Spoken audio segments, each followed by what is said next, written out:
राज्यपाल संतोष कुमार गंगवार 3 जनवरी को धनबाद के तत्कालीन जांबाज एसपी शहीद रणधीर वर्मा के 34वें शहादत दिवस पर आयोजित श्रद्धांजलि सभा में शिरकत करेंगे। इस बाबत राजभवन ने आयोजन समिति को सूचना दे दी है। राज्यसभा सदस्य दीपक प्रकाश, धनबाद सांसद जुलू महतो, विधायक राज सिन्हा, रागिनी सिंह और शत्रुघ्न महतो भी मौके पर उपस्थित रहेंगे। मन समर्पित, तन समर्पित और यह जीवन समर्पित, चाहता हूँ मेरे देश की धरती तुझे कुछ और दे। इसी जज्बे के साथ अपने सर्वोच्च बलिदान जो है वो धनबाद के तत्कालीन एसपी रणधीर प्रसाद वर्मा ने दिया था और खालिस्तानी आतंकवादियों से लोहा लेते हुए वो वीरगति को प्राप्त हुए थे। मरणोपरांत उन्हें अशोक चक्र से सम्मानित किया गया, जो कि भारत का सर्वश्रेष्ठ और सर्वोच्च सैन्य पुरस्कारों में उसकी गिनती होती है। तो एक बार फिर से 3 जनवरी की जो दिन है उसे कल याद किया जाएगा और यहाँ पर कई दिग्गज धनबाद में रणधीर प्रसाद वर्मा को श्रद्धांजलि देंगे, धनबाद के तत्कालीन एसपी को श्रद्धांजलि देंगे। किस तरह का कल नज़ारा होगा, क्या कुछ कार्यक्रम है, किन किन लोगों की उपस्थिति होनी है, यहाँ हम सीधे जो संयोजक हैं उनसे बात करते हैं। भृगुनाथ जी, कल क्या होना है और किस तरह से कार्यक्रम होगा, कितने बजे शुरू होगी, कितने बजे से कार्यक्रम की जो समापन है वो हो पाएगा? कल का कार्यक्रम है 10 बजे से है कार्यक्रम है। और कल क्योंकि स्वर्गीय शहीद रणधीर प्रसाद वर्मा जी का 34वां श्रद्धांजलि समारोह है। तो कल के कार्यक्रम में विशेष रूप से झारखंड के महामहिम राज्यपाल संतोष गंगवार जी आएंगे और इस महान आत्मा को अपनी श्रद्धासुमन अर्पित करेंगे। और संगीत के माध्यम से कलाकारों ने भी कल संगीत के माध्यम से देशभक्ति गीत गाकर, भजन गाकर इन महान आत्मा को अपनी श्रद्धासुमन अर्पित करेंगे। और यहाँ के स्थानीय सांसद, लोकप्रिय सांसद जुलू महतो जी इस श्रद्धांजलि समारोह के कार्यक्रम की अध्यक्षता करेंगे। और यहाँ के विशेष रूप से राज्यसभा के सांसद दीपक प्रकाश जी उपस्थित रहेंगे और यहाँ के स्थानीय विधायक गण, खासकर झरिया, धनबाद और ये बागमारा के सारे विधायक लोग और पूर्व विधायक सारे लोग शामिल रहेंगे कल को इस श्रद्धांजलि समारोह में। कुछ यादें जो जुड़ी हुई हो आपकी रणधीर प्रसाद वर्मा जी से, या फिर जो उस दिन का नज़ारा था जो धनबाद वासियों ने देखा था, उसको साझा करने का प्रयास करेंगे आप? जरूर।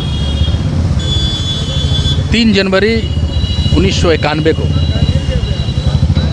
रणधीर प्रसाद वर्मा जी प्रत्येक दिन की तरह मॉर्निंग वॉक में यूनियन क्लब में थे। क्रिकेट के अच्छे खिलाड़ी थे, रणजी ट्रॉफी भी खेले हुए हैं और वो क्रिकेट खिलाड़ियों के साथ अभ्यास कर रहे थे। तभी एक व्यक्ति दौड़ता हुआ फील्ड पे आता है और एसपी साहब को डायरेक्ट जाके कहता है कि सर, बैंक ऑफ इंडिया में डकैती हो रही है। एसपी साहब ने तुरंत संज्ञान लिया, डकैती हो रही है। तो उन्होंने खेल को उसी समय छोड़कर तुरंत अपने गार्ड को कहा कि क्विक, तुम अपने जीप में बैठो, मैं खुद जीप चलाऊंगा। और उनकी सर्विस रिवॉल्वर को लेकर उन्होंने कमर में खोस ली और तुरंत निकल पड़े और बिना अपने पदाधिकारी को सूचना दिए हुए इमीडिएटली उन्होंने बैंक में घुस गए और डकैतों को उन्होंने चैलेंज किया। एसपी साहब सोचे कि ये डकैत होगा, एसपी के नाम से हथियार डाल देगा, लेकिन ऐसा नहीं था। धनबाद की कोलांचल की धरती में पहली बार आतंकवादियों का आगमन हुआ और वो बैंक डकैती करके पैसा लूटने के मंशा से वो आए हुए थे। उनके पास हैंड ग्रेनेड बम भी था। उनकी मंशा सिर्फ डकैती थी या कोई प्लानिंग के तहत एसपी के साथ लोहा लेते हुए उनको मारना भी था? ये तो हम लोग नहीं कर सकते हैं, लेकिन जहाँ तक ऐसा लग रहा था कि जो आतंकवादी आए थे, बैंक तो लूटना था ही, पैसा तो लूटना था ही उनको, क्योंकि आतंकवादियों को पैसे की आवश्यकता रहती है, ठीक है। तो बैंक लूटना था ही था, लेकिन जिस तरफ से उनके पास हथियार था, AK-56, AK-47 ग्रेनाइट, अगर ग्रेनाइट बम अगर चल जाता कोर्ट परिषद में तो कितना बड़ा हताहत होता।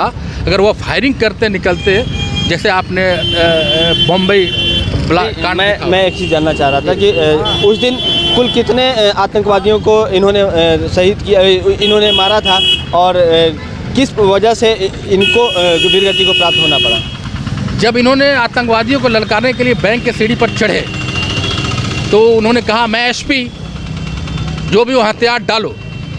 इनके हाथ में सर्विस रिवॉल्वर भी था, तो अंदर से वो AK-56 AK-47 तक गड़गड़ा दनादन गोलियां निकलना शुरू हो गई। एसपी साहब अपने आप को बचाते हुए उन्होंने काउंटर फायरिंग की, जिसमें एक आतंकवादी को लगा, वो वहीं पर ढेर लग गया। दूसरे को भी उन्होंने फायरिंग की तो दूसरा को भी लगा, वो जख्मी हो गया। तीसरा यह दृश्य को देखकर वो घबरा गया और अपना हथियार फेंककर भागने लगा। भागते के क्रम में काफ़ी भीड़ इकट्ठा हो गई थी। भारतीय क्रम में यहाँ के पब्लिक ने उन्होंने धर दबोचा और उन्हें दम भर कुटाई की, जो वहीं पर वो मर गया। इसी बीच जो गोली लगी थी एसपी साहब को, वह आतंकवादियों से लोहा लेते हुए वहीं पर सीढ़ी पर वह गिर गए और वीरगति को प्राप्त हुए। यहाँ पर इनका स्मारक कब बना था? ये बड़ा था 1994 में जी। उस समय हमारे वाजपेयी जी आए थे। और अभी जिस तरह से भृगुनाथ जी ने बताया कि उस वक्त जब यह जो घटना है 1991 की 3 जनवरी की, इन्होंने अकेले जो तमाम आतंकवादी से उनसे लोहा लेते हुए अपनी शहादत दी।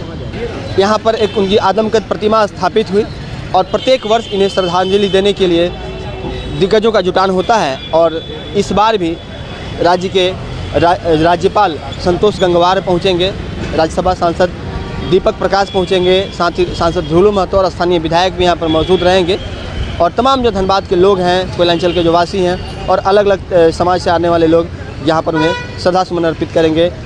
पूर्व मंत्री केंद्रीय मंत्री प्रोफेसर रीता वर्मा, जो कि उनकी धर्मपत्नी हैं, वो भी यहाँ पर मौजूद रहेंगी। धनबाद एसपी और जो धनबाद के तमाम जो सीनियर एसपी हैं, उन तमाम लोगों के द्वारा सबसे पहले श्रद्धांजलि अर्पित की जाएगी। बैंक मोड़ में भी एक कार्यक्रम आयोजित किया जाएगा जहां पर कि उन्हें श्रद्धांजलि दी जाएगी। तो कल का दिन धनबाद के लिए बहुत खास है और यह दिन याद करने के लिए है अपने वीर सपूत को, जो आतंकवादियों से लोहा लेते हुए वीरगति को प्राप्त हुए थे और उन्हें अशोक चक्र से सम्मानित किया गया था। उन मरणोपरांत उन्हें अशोक चक्र दिया गया था।